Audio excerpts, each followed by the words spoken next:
दोस्तों, स्वागत है हमारे YouTube चैनल पौराणिक कथाएं पर। देवों के देव कहे जाने वाले महादेव को वैसे तो किसी भी अस्त्र या शस्त्र की आवश्यकता नहीं होती, क्योंकि भगवान शिव के तीसरे नेत्र में इतनी ऊर्जा समाहित है कि पूरे ब्रह्मांड को भस्म करने की क्षमता रखती है। लेकिन फिर भी हमें महाग्रंथों तथा पुराणों में महादेव के कुछ अस्त्रों का वर्णन देखने को मिलता है। ऐसे अस्त्र थे जिन्हें आदि अनादि महादेव ने स्वयं निर्मित किया था। तो आइए जानते हैं भगवान शिव द्वारा बनाए गए कुछ अस्त्रों के बारे में। जानते हैं भगवान शिव के त्रिशूल के बारे में। त्रिशूल भगवान शिव का सबसे अहम अस्त्र है, क्योंकि वे हमेशा त्रिशूल को अपने पास रखते हैं। त्रिशूल में 3 शूल मौजूद है, जो कि 3 गुणों सत्व गुण, रजो गुण तथा तमो गुण को दर्शाते हैं। इसी के साथ ही यह 3 कालभूत, वर्तमान और भविष्य को भी दर्शाते हैं।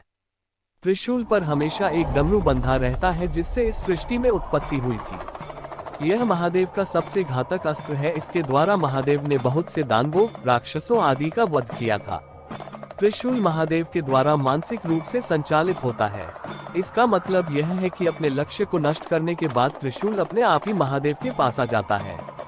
भगवान शिव के अस्त्र त्रिशूल में इतनी अधिक ऊर्जा समाहित है, जिससे कोई भी देव या दानव बच नहीं सकता।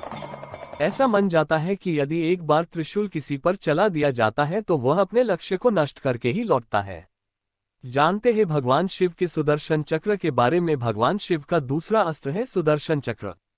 अक्सर आपने सुदर्शन चक्र हमेशा भगवान विष्णु के हाथों में देखता होगा, क्योंकि भगवान विष्णु ही हमेशा सुदर्शन चक्र को धारण करते हैं, और यह सत्य भी है।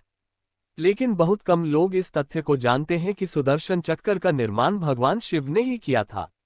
दुष्टों का संहार करने के लिए और बुराइयों का नाश करने के लिए भगवान शिव ने यह सुदर्शन देखकर भगवान विष्णु को सौंप दिया था।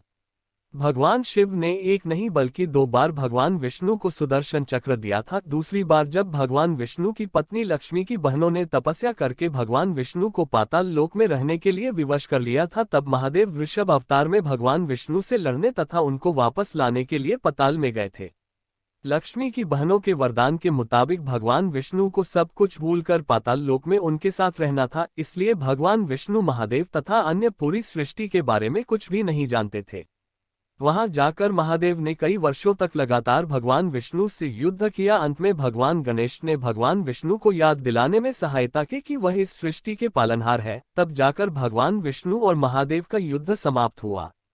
तब भगवान विष्णु को यह आभास हुआ कि उनका सुदर्शन चक्र पाताल लोक में ही छूट गया है, लेकिन भगवान शिव ने उनसे कहा कि वह सुदर्शन चक्र को पाताल लोक में ही रहने दें। तब भगवान शिव ने भगवान विष्णु को एक और सुदर्शन चक्र भेंट किया था। जानते हैं भगवान शिव के पिनाक धनुष के बारे में। आपने रामायण और महाभारत में भगवान शिव के धनुष के बारे में अवश्य सुना होगा। भगवान शिव का धनुष पिनाक धनुष के नाम से जाना जाता था। यह धनुष बहुत ही शक्तिशाली तथा विनाशकारी ऊर्जा से भरा हुआ था। भगवान शिव ने इसी पिनाक धनुष से तारकासुर नामक असुर के 3 पुत्रों को उनके पुरों सहित एक ही बाण से नष्ट कर दिया था। इसी वजह से भगवान शिव को त्रिपुरारी के नाम से भी जाना जाने लगा था। पिनाक धनुष का निर्माण भगवान शिव ने स्वयं किया था। भगवान शिव ने इस धनुष को देवताओं का काल समाप्त होने पर देवरात को सौंप दिया था। देवराज राजा जनक के पूर्वज थे। बहुत समय तक यह धनुष जनकपुरी राज्य में रहा, और भगवान विष्णु श्री राम के अवतार में धरती पर आए तो राजा जनक की पुत्री सीता के स्वयंवर में महादेव के इस पिनाक धनुष को तोड़ दिया था। जानते हैं भगवान शिव के रुद्रास्त्र के बारे में। भगवान शिव का यह रुद्रास्त्र अत्यधिक भयंकर और प्रलयनकारी था। रुद्रास्त्र को भगवान शिव का एक अंश है माना जाता था, क्योंकि भगवान शिव का एक नाम रुद्र भी है। भगवान शिव के रुद्र रूप का अर्थ है उनका क्रोधित स्वरूप। जब देवों के देव महादेव क्रोधित होते हैं तो यह सृष्टि के लिए कितना प्रलयनकारी हो सकता है, इसकी कल्पना आप स्वयं ही कर सकते हैं। महादेव की ऐसी प्रलयनकारी ऊर्जा का प्रतीक था यह रुद्रास्त्र। जानते हैं भगवान शिव के पाशुपत अस्त्र के बारे में। पशुपात अस्त्र देखने में बिल्कुल त्रिशूल के जैसा होता है, लेकिन वह त्रिशूल का जैसे छोटा स्वरूप होता है। इसमें भगवान शिव के त्रिशूल जितनी ही ऊर्जा समाहित रहती है।